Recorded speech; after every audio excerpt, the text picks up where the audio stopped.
Hello viewers, आज हम इस वीडियो में स्टार्ट कर रहे हैं chapter 1 real numbers of class 10। Introduction start करते हैं इसका। हम इसके बारे में जानते हैं इस वीडियो में कि हाँ भी रियल नंबर्स इस चैप्टर में हम क्या क्या करेंगे। बेसिकली इंट्रोडक्शन की वीडियो में आपको थ्योरम्स मिलेंगी, सारी थ्योरम्स हम सीखेंगे इसके अंदर कैसे क्या होती है। First of all, first is Euclid's division lemma. Lemma क्या होता है? Lemma is a proven statement. Lemma is a proven statement used for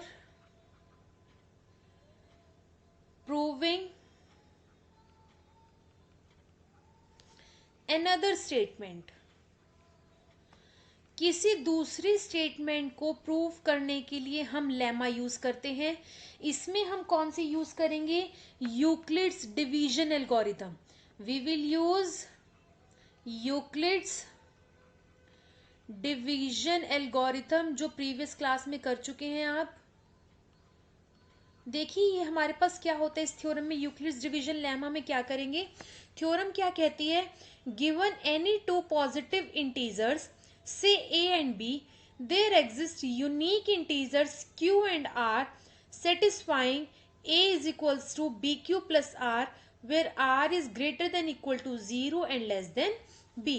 ये कंडीशन सेटिस्फाई होनी चाहिए। इसमें हमारे पास टू इंटीजर गिवन है, लेट अस से a and b, तो हमें यूनिक इंटीजर्स मिलेंगे q एंड r जो इस इक्वेशन को सेटिस्फाई करेंगे। बेसिकली हमारी ये थ्योरम कहाँ यूज होती है? जहां पर हमें HCF फाइंड आउट करना होता है कोई भी टू पॉजिटिव इंटीजर्स का, वहां पर हम ये थ्योरम यूज करते हैं। हम इस थ्योरम को एक एग्जाम्पल के थ्रू प्रूव करेंगे। एग्जाम्पल हम कुछ भी ले लेते हैं, like for an example two numbers ले लेते हैं 455 एंड 42। आपकी एनसीईआरटी बुक में इस थ्योरम में यही एग्जाम्पल गिवन है। हम इसी को लेकर चलते हैं और प्रूव करते हैं थ्योरम 1.1। ये देखिए, सबसे पहले इनमें से बिगर नंबर लीजिए कौन सा है? 455. 455 इज बिगर नंबर। उसको हम इस फॉर्म में लिखेंगे a is equals to B Q plus R, means in the way that 455 we will taken as dividend. इसको एज ए डिविडेंड लो और इसको 42 से डिवाइड करो। 42 से डिवाइड करेंगे तो हमारे पास क्या आएगा? 455 डिवाइडेड बाय 42, 42 वन जा 42, 35, जीरो नहीं जाएगा तो जीरो लेंगे हम, यहाँ जीरो लिया। सो इट मीन्स हमारे पास यहाँ पर क्या आया? यहाँ जीरो ना लेकर हम रिमाइंडर 35 ही रखेंगे। We will get 42 multiply by 10, 420, 420 plus 35, 455। इसको हमने इस फॉर्म में लिख लिया, that is a is equals to b into Q plus R. Like this we have written in this form. अब हम क्या करेंगे? जो हमारा यहाँ पर 42 डिवाइजर है उसको हम डिविडेंड लेंगे और जो 35 रिमाइंडर है उसको हम डिवाइजर लेंगे। 35 एंड 42 में गैप नहीं, तो 35 वन जा 35, क्या बचेगा remainder? 7। Now same process will be taken, 35 will be taken as dividend and 7 will be taken as divisor. 7 multiply by 7, 5 जा 35, रिमाइंडर इज प्लस 0। सो जहां पर हमारा रिमाइंडर 0 आ जाएगा हम इस स्टेप को स्टॉप कर देंगे यहाँ पर, और इसमें हमें यहाँ पर जो डिवाइजर मिलेगा वो क्या मिलेगा? 7। हेयर वी गेट, हम क्या कह सकते हैं? HCF of 45 and 42। डिवाइजर 7 नहीं होगा हमारे पास, हम क्या कहेंगे इधर? HCF of 455 and 42 is 7। So basically हमने क्या प्रूव किया कि जो ये जो थ्योरम है यूक्लिड्स डिवीजन लेमा, ये हमारी यूज होती है टू नंबर्स का HCF फाइंड आउट करने के लिए, means highest common factor find out करने के लिए हमारी ये थ्योरम यूज होती है। Theorem 1.2, every composite number can be expressed as a product of primes and this factorization is unique apart from the order in which the prime factor occurs. Fundamental theorem of arithmetic क्या कहती है हमें? कि जो भी composite numbers होते हैं, what are composite numbers? Composite numbers क्या होते हैं? The numbers that are not prime, means जो नंबर प्राइम ना हो वो कॉम्पोजिट होते हैं. For an example 4, 6, 8, 9, 10, 12 and so on, these are composite numbers. तो थ्योरम क्या कहती है कि सभी कॉम्पोजिट नंबर को हम एक्सप्रेस कर सकते हैं as a product of primes, और इनकी फैक्टराइजेशन यूनिक होगी apart from the order in which prime factor occurs. Order means ascending या डिसेंडिंग है, इन बिटवीन हम कैसे भी लिख सकते हैं.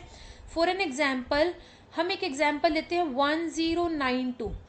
प्राइम फैक्टराइजेशन करेंगे, हम इसके फैक्टर्स फाइंड आउट करेंगे, तो हमें इसमें एक कॉम्पोजिट नंबर के फैक्टर्स के हैं प्राइम नंबर्स मिलेंगे, लाइक 2 5 ज़ा 10, 2 4 ज़ा 8, 2 6 ज़ा 12, अगेन 2 2 2 ज़ा 4, 2 7 ज़ा 14, 2 3 ज़ा 6, नेक्स्ट 3 9 ज़ा 27, 3 1 ज़ा 3, 91, नेक्स्ट 7 7 1 ज़ा 7, 21 7 3 ज़ा 21, 13 1 ज़ा 13. सो 1092 के फैक्टर्स हमारे पास बने 2 multiply by 2 multiply by 3 multiply by 7 multiply by 13, और we can say 2 square multiply by 3 multiply by 7 multiply by 13.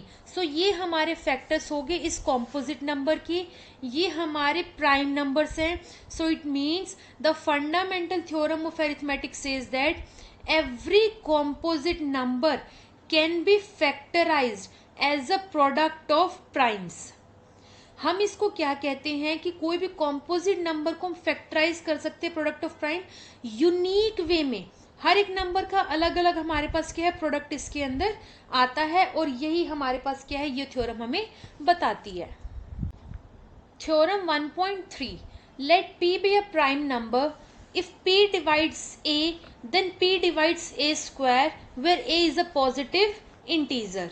Very easy theorem. इसमें हमें क्या करना है कि हमें क्या लेट करना है कि p एक प्राइम नंबर है, उसके बाद लेट द फैक्टराइजेशन हम क्या लेते हैं, let the prime factorisation of a as, हम उसको कैसे लेते हैं ए की prime factorisation, like p1 multiply p2 multiply p3 multiply and so on pn. कैसे, एक एग्जाम्पल देख लेते हैं, उसके बिहाफ पर फिर हम इस थ्योरम का आंसर लिखेंगे. मैं कोई भी नंबर ले लेती हूँ, पॉजिटिव इंटीजर ले लेती हूँ, लाइक मैंने 12 ले लिया, not prime number, prime number नहीं लेना, उसके अलावा कोई भी ले सकते हैं. मैं इसके फैक्टर्स लिखती हूँ, 12 को मैं लिखूंगी 2 6 ज़ा 12, 2 3 ज़ा 6, 3 1 ज़ा 3. सो इसके फैक्टर्स हो गए 2 इंटू 2 इंटू 3.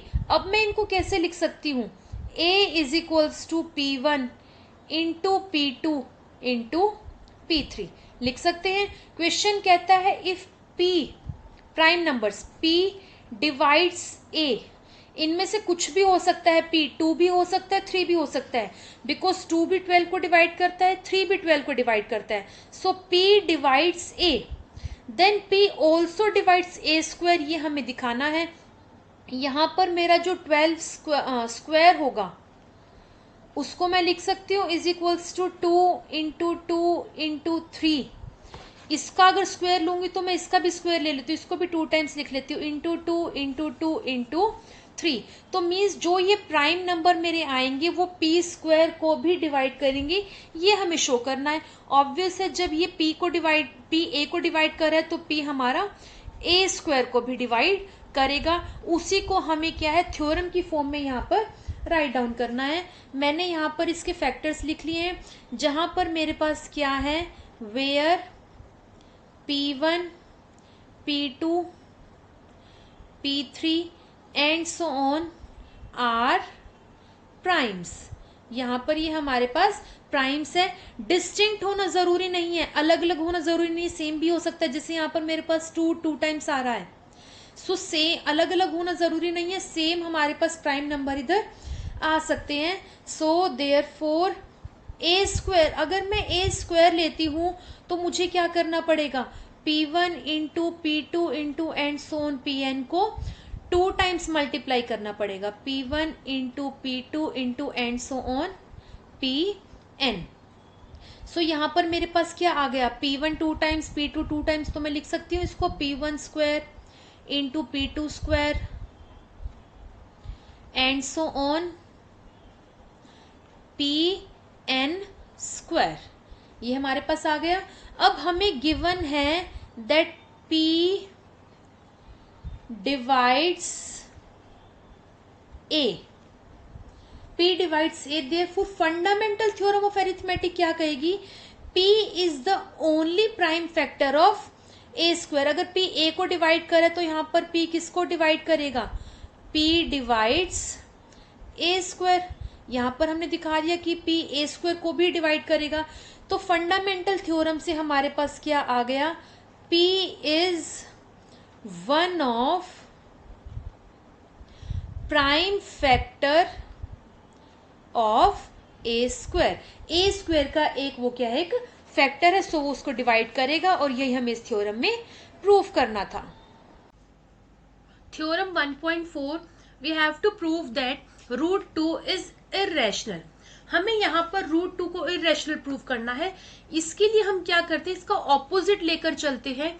हम एज्यूम करते हैं कि हमारे पास जो √2 है वो रैशनल है। Let us assume that √2 is rational. Rational क्या होते हैं, डिवीजन की फॉर्म में। सो हमारे पास √2 क्या हो जाएगा, कुछ r/s की फॉर्म ले लेते हैं, where s can not be equal to 0 and r and s are integers. ये हमारे पास क्या है, इंटीजर नंबर्स है। नाउ हम इसमें सपोज करते हैं कि जो r एंड s है मेरे पास, r और s के पास 1 के अलावा भी कोई कॉमन फैक्टर है। Suppose that r and s have common factor